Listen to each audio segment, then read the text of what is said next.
By definition, adolescent is someone between the ages of 10 to 19 years. You see an 8-year-old girl or a 7-year-old girl and she's looking like a 16-year-old girl or an 18-year-old girl.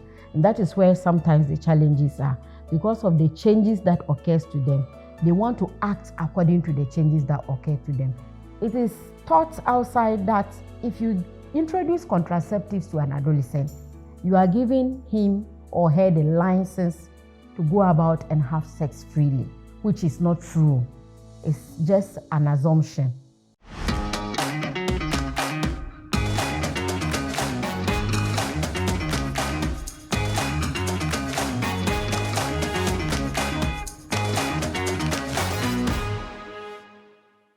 And we are back. As promised last week, I informed you all we would continue the discussion on the adolescent reproductive health and their uses on contraceptives. Today, we still have with us Madam Dora, the public health nurse and the regional focal person for adolescent youth in the Upper East region. She has given us more insights on the topic, and last week it was interesting. If you missed, kindly go back to that episode before you catch up on this. She mentioned that the adolescents have been abusing the emergency contraceptive pill 3 times a day within 3 days. That is just not the right way. And today, there have been news and research have shown that as an individual, you're not supposed to consume an amount of contraceptive within a year. And I would like her to throw more light on that. Thank you, Molly. As discussed previously, emergency contraceptive, as the name goes, is for emergency purposes. So as an individual, a female or a woman or a young girl, you should not take more than 2 times emergency contraceptives. Not doses, but 2 times emergency contraceptives. Within a year? Yes, please. This is because it's going to interfere with your menstrual cycle. It's a heavily dosed hormonal. That is to say that the normal contraceptive pills that we are supposed to take a day have been increased to prevent pregnancy, hence emergency contraceptives. Wow. You mentioned the hormonal imbalance. What are some of those hormonal imbalance a lady or a young person can face if they abuse the emergency contraceptives? There will be irregularity in your menses. That means you will not be able to predict when you'll be menstruating. Hence, you will not be prepared for it and you are likely to soil yourself in public. And people who use the calendar method to track pregnancy, you will not be able to use it because the calendar method is for you to be able to count the number of days your cycle is, when you will be free, and you will not get pregnant when you have sex. So once you take the emergency contraceptives, you will not be able to have the normal one. That is to say that if you were having 28 days, it will change. And what is the 28 days you mentioned? The 28 days is the cycle I am talking about. And it's not every woman that is 28 days. By that, I mean every 28 days, you will have your menses. There are others who have more, 32 or more, and others with the less ones. So, Madam Dora, with everything we've said, why is it essential to provide readily accessible reproductive health services to adolescents? First of all, adolescents will be informed. They will get to understand some of the changes in their body and the implications. They will get to prepare themselves for some of the changes, and so they don't see it as something that is abnormal. They will also be able to identify the normal from abnormal, because when you are giving sexual and reproductive health services, you give them information. It is also an opportunity for the young person to go back and peruse himself or herself, because most of the times it's from birth to 5 years that we care. Parents will bath their children to that point, but at the adolescent stage, nobody cares for them. So they're able to check on themselves and identify things that would have been missed either by the midwife or the health service provider during birth and childhood, and then they'll be able to seek services or care or help where necessary. It will also help them to make informed decisions about their reproductive health, knowing very well that this is what I want to abstain. I know the implication. It will also bring about a reduction in sexual diseases, sexually transmitted diseases. It will also prevent unplanned or unwanted pregnancies because they have the information. And it will help them to make decisions that is pertaining to themselves and take responsibility of the consequences of the decisions they make. Okay. And how do we intend to educate and empower these our young ones to be able to make these informed decisions about their health that you spoke about? As I had always said, once you are informed and educated, you know. Because with sexual and reproductive health services, puberty comes in. You educate the person about the anatomy of himself or herself. Yeah. So it's clear. There are issues of fear. Why am I having this? Why am I not like my colleagues? So we do the education through, you can do the education through clubs, the adolescent clubs that we have in our communities. We discuss it and they know, they understand. For instance, where you bring both parties, the male child is there and the girl child is there, they know that this is what we will do to prevent pregnancy. And if we do ABC, pregnancy will occur.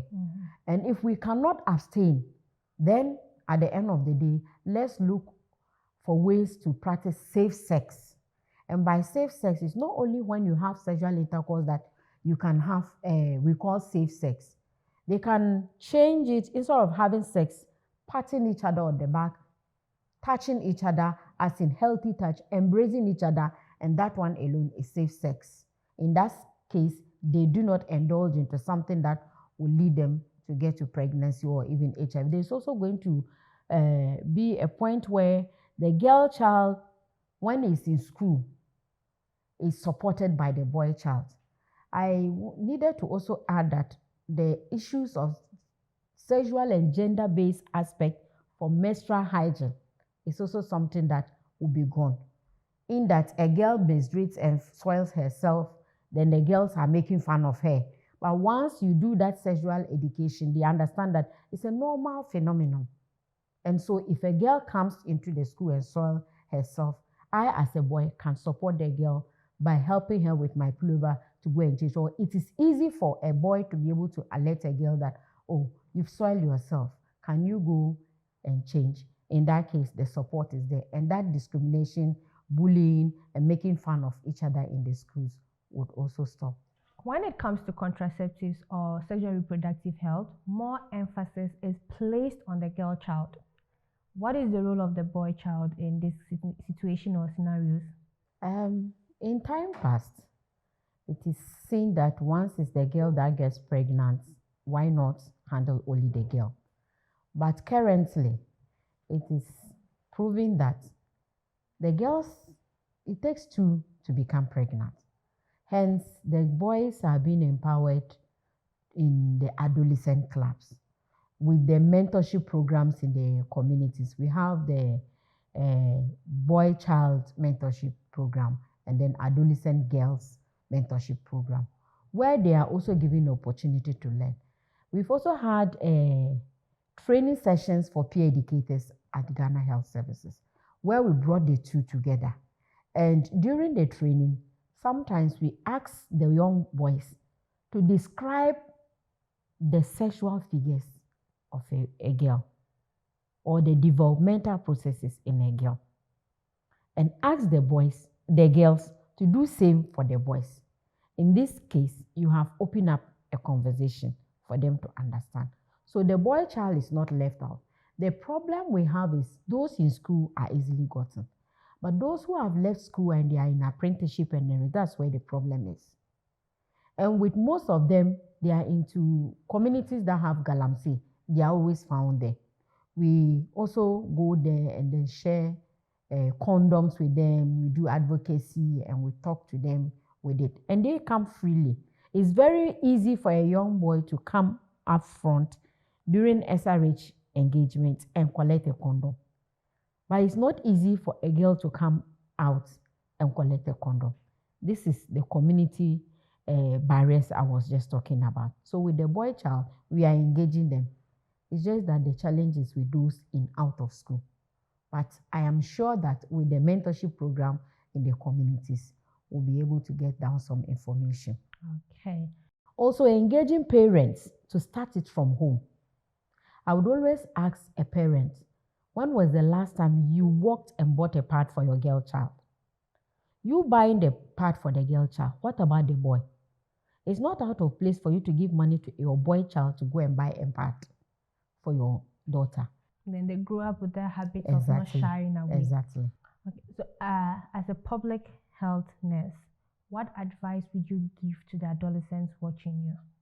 Well, as a public health nurse and my experience during adolescence, I would like to tell the young boys and girls out there that the first ultimate thing to prevent unwanted pregnancies, STIs, and all associated with sexual relationship is abstinence, which is key. However, if you know you cannot abstain, there are ways to prevent pregnancies and STIs. So they should visit the nearest health facility and tell them what they want based on their reproductive goal.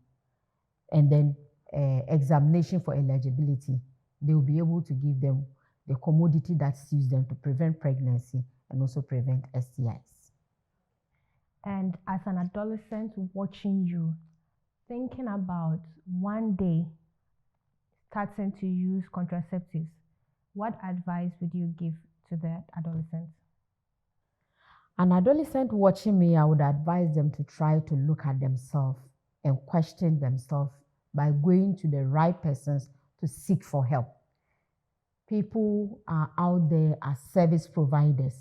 The platforms I mentioned in other previous episodes, you can go in through your question and ask to even know that as you are growing, is everything normal with you?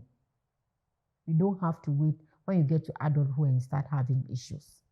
Secondly, whatever decision or question you have, look for a trusted adult who is knowledgeable and share your questions with them for them to give you the information to be able to make an informed choice. If you're an adolescent out there and you need any information on your sexual reproductive health, do not hesitate to contact She Plus hotline on 0800 001 122 or any of the numbers on your screen. Thank you. How do you think you can curb adolescent pregnancy? Leave your answers in the comment section. Thank you once again for joining us in this exciting episode. It was educative, and remember, be informed because you make the healthiest decisions when you are informed with the right information. Once again, this is Let's Share. Don't forget to tune in next week as we discuss menstrual hygiene and its management. This has been Let's Share. I'm Molly. Bye.